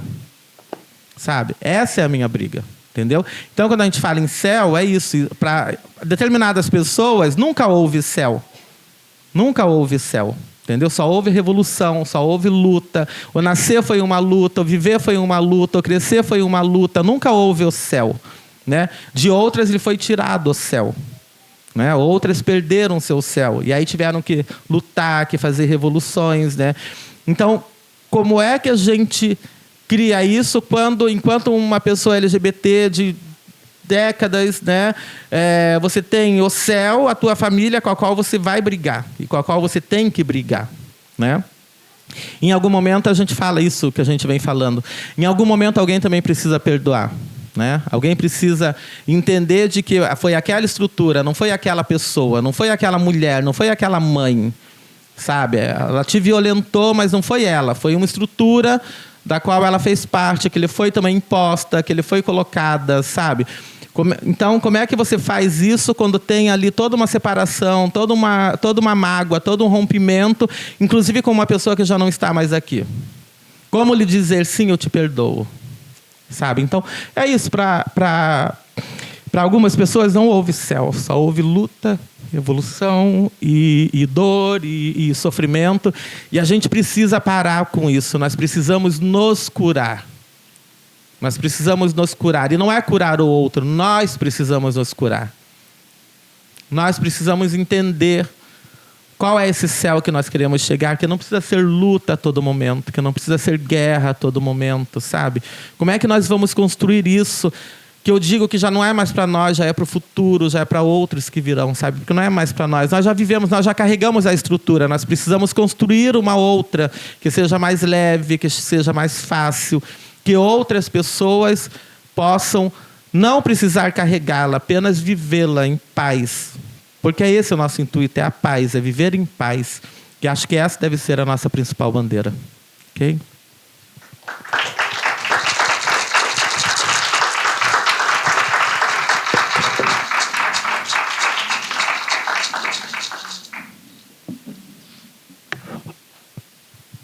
Então a gente pode dar aqui por encerrada a conversa, né? Você quer falar Eu só queria explicar um pouco a limitação do tempo, que é um pouco a combinação de preocupado com o pessoal do registro que está trabalhando e uma preocupação que a gente tem com a UERJ com o deslocamento do pessoal. Pela conversa mesmo, a gente ir embora. Então, aqui tem uma questão de o ônibus vai faltando, o trem vai faltando, então a gente fica um pouco tenso com isso. Então, por isso que a gente até na aula a gente está terminando mais cedo do que o horário oficial da universidade, entendeu? Então, é só isso. E muito obrigado por essa mesa incrível, agradecer. E, enfim, sempre muito bom ouvir você falar outro dia na Casa Nense, sempre muito incrível. você foi a primeira vez, muito obrigado, e é isso. E obrigado ao público que ficou aqui até tarde, que perguntou, etc, etc. E amanhã a gente... E não deixem de comprar esse livro, eu já tenho... Contribuir. É a palavra que a gente usa, né? Mas contribuir...